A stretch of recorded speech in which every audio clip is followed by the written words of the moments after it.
Hello, JPU family. Welcome to another episode. Question today, guys. Does Zulika Jess, Member of Parliament for Northeast St. Elizabeth, understands her role as MP? This is a question being raised on social media and among people in Northeast St. Elizabeth. The newly elected MP told residents just weeks after taking office that she has no money to help them. She claims she hasn't received any constituency development funds and that the previous Member of Parliament didn't leave any money behind. But here's the real question. Did Zulika just misunderstand how the system works? Or is she simply overwhelmed by the role she now holds? Let's dig in, guys. Zulika just posted a video on the Facebook platform telling her constituents that she has been unable to provide assistance for back-to-school support and storm preparation because, in her words, I have not received any funds. The previous MP left nothing behind. Now, for the average Jamaican, guys, that might sound reasonable, but for those who understand how government funding works, it's either a shocking misunderstanding or a case of political blame shifting. Let's pause right here. When a new MP is elected, do they actually receive money from their predecessor? The answer to that is no. There is no personal bank account that an MP inherits. Funds for constituency projects, educational grants, or drain cleaning do not sit in a vault under the former MP's desk waiting to be handed over. To understand how constituency funding works, let's talk about the CDF, Constituency Development Fund. Each year, Parliament allocates money through the national budget to the CDF. MPs can then submit project proposals to the CDF unit in the office of the Prime Minister. Once those proposals are approved, the funds are disbursed, not to the MP personally, but to implementing agencies such as the NWA, Social Development Commission, or the JSIF. The current fiscal year, guys, runs from April 1 to March 31st. That means any new Member of Parliament elected in September or October will have to wait until the next fiscal year before submitting fresh projects.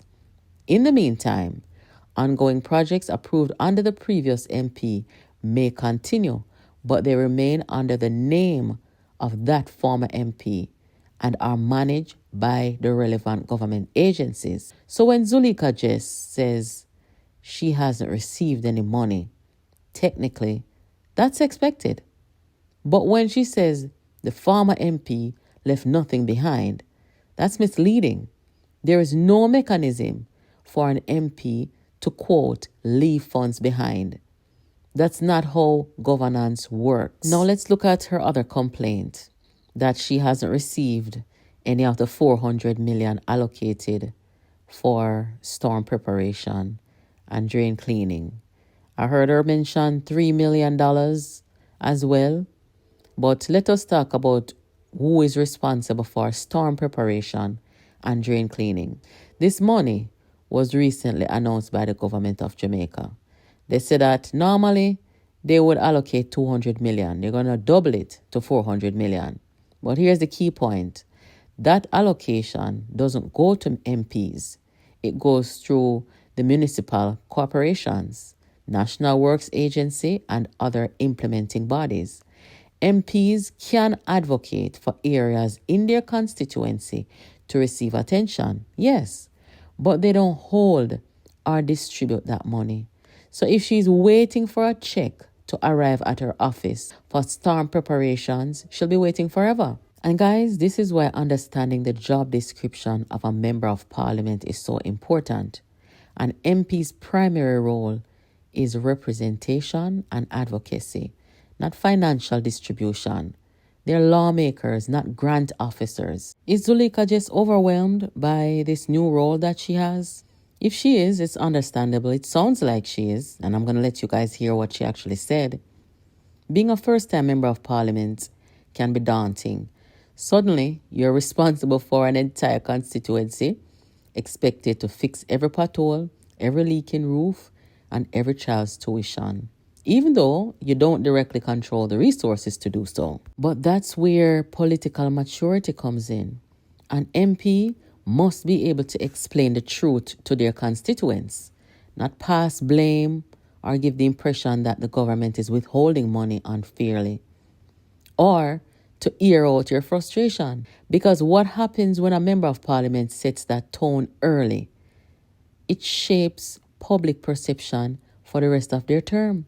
The narrative becomes, oh, she can't get anything done because the government isn't helping her.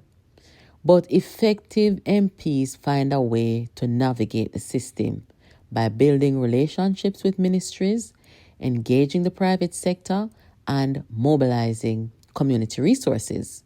Blame doesn't fix drains. Understanding the process does. This takes us to the next observation here about political training, right? This entire episode that I see Zulika Jess put on social media yesterday, it really exposes a deeper issue within Jamaica's political culture. The lack of orientation and training for newly elected MPs. We've seen it before. Politicians who campaign on promises to transform their constituency immediately only realize that bureaucracy moves slower than politics. Perhaps the parliament needs to mandate a comprehensive orientation program for all new MPs to ensure they understand the Constitution, the CDF process, and the boundaries of their authority. Because when an MP doesn't know their role, it erodes public confidence. It feeds cynicism among voters who already feel that politicians only show up during elections. The optics and the political fallout of what Zulika just did. Just weeks into office, she's already explaining what she can't do rather than highlighting what she's doing. That's dangerous territory for any new politician. In the age of social media, sound bites, moving faster than policy, a few words like, I have no money, can define an entire first year in office. Remember, the people of Northeast St. Elizabeth voted for change. They were promised energy, vision, and a new start after a long campaign. So when the new MP's first headline is about lack of funds, it creates an impression of disorganization and excuse making. The political lesson here is simple. Perception matters. Leadership isn't about explaining problems. It's about projecting solutions, even in difficult circumstances. The bigger picture and the role of the MPs in Jamaica. Too many Jamaicans still believe, guys, that MPs have a treasure chest of money to hand out. Why is that? That belief didn't come from nowhere. It came from decades of handout politics where MPs acted as gatekeepers for scarce benefits. But Jamaica has changed. The economy is more transparent, the rules are clearer, and the electorate is more informed. Today, a good MP is not one who gives you cash for your light bill. It's the one who creates pathways for sustainable development, who advocates for infrastructure, who lobbies ministries, and who keeps their constituency informed. If Zulika just learns that lesson early, she can recover from this stumble, because she's probably thinking, I'm explaining to them, I'm updating the state of the constituency. That was her caption. But if she continues on this path of confusion, she risks being seen as out of her depth. I can only imagine one of her constituents right now listening to what she's saying and probably saying to themselves, did I just vote for her? Really? As soon as they come in here, come tell us, say, no money never left for you. And you know, no money, but this not sound good. That's what I would be saying. So what should or could Zulika Jess have said different? Imagine a different scenario. Instead of saying, I have no funds, she could have said this: we're in a transition period between fiscal years, so new project funds are not yet available. However, I'm already working with the relevant agencies to identify urgent needs and ensure that Northeast St. Elizabeth gets its fair share. That would have shown leadership, understanding, and initiative. It's not just what you say, it's how you say it. This is a lesson for the PNP and to whom it may concern. This isn't just about Zulika Jess. It's a reminder that candidate selection matters. Being popular, vocal, or loyal to a party isn't enough. Representing thousands of people requires knowledge of governance, budgets, and processes. When MPs stumble publicly like this, it reflects on the entire party and gives ammunition to the other side. If the PNP is serious about rebuilding its image as a government in waiting, it must invest in training its MPs, mentorship, and shadow governance exercises long before they win an election. Because once you win, it is too late to start learning. I've said that before. So, does Zulika just understand her role? Maybe not yet. Can she? Maybe so. Every new MP deserves a learning curve, right? But Jamaicans deserve competent leadership, not confusion.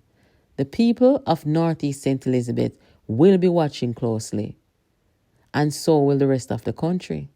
In the end, politics is not about who inherits what. It's not. It's about who steps up and delivers, even when the circumstances are tough. Because true leadership doesn't complain about what's missing. It builds with what is available. Guys, this is Jamaica Politics Uncovered. Thank you for watching. Don't forget to like, share, and subscribe for more deep dives into the stories shaping Jamaica's politics and its future. Stay locked in here to stay informed, stay engaged, and keep uncovering the truth. Have a nice day, everybody. I didn't get $1 from government to clean one drain. Volunteerism, because the government have no money to give anybody. All of the money done in the election. Many of you have been reaching out for assistance with educational grants, textbook vouchers, etc. I know that you know that the constituency would have been allocated $5 million to deal with educational matters. Unfortunately, we do not have any money left in our CDF to deal with these activities, because all of our educational allocation would have been utilized by the previous Member of Parliament. And so we don't have a dollar in the Constituency Development Fund left to address educational matters. I know that some of you are aware as well that the constituency would have been given an additional $3 million for the purpose of tertiary tuitions. Again, regrettably, there is no money left to deal with any such matters because all of those funds were utilized by the previous Member of Parliament. So in total, the constituency was allocated $8 million for educational matters. As your new Member of Parliament, I have not received $1 towards any educational matters because all of our allocation would have been utilized by the former Member of Parliament. Now, why do I mention this? I mention it because we have a tropical storm that is approaching. And quite rightly so, many of you have reached out to me with questions and concerns as it relates to drain cleaning and other related activities. And when I've shared with you that we have no money in our Constituency Development Fund to deal with such emergencies or national natural disasters, you have asked me, but what happened to the reserve? And I'm at pains to explain that we in Northeastern St. Elizabeth, we have no reserve in our CDF to deal with any such emergency, because everything would have been utilized by the previous Member of Parliament.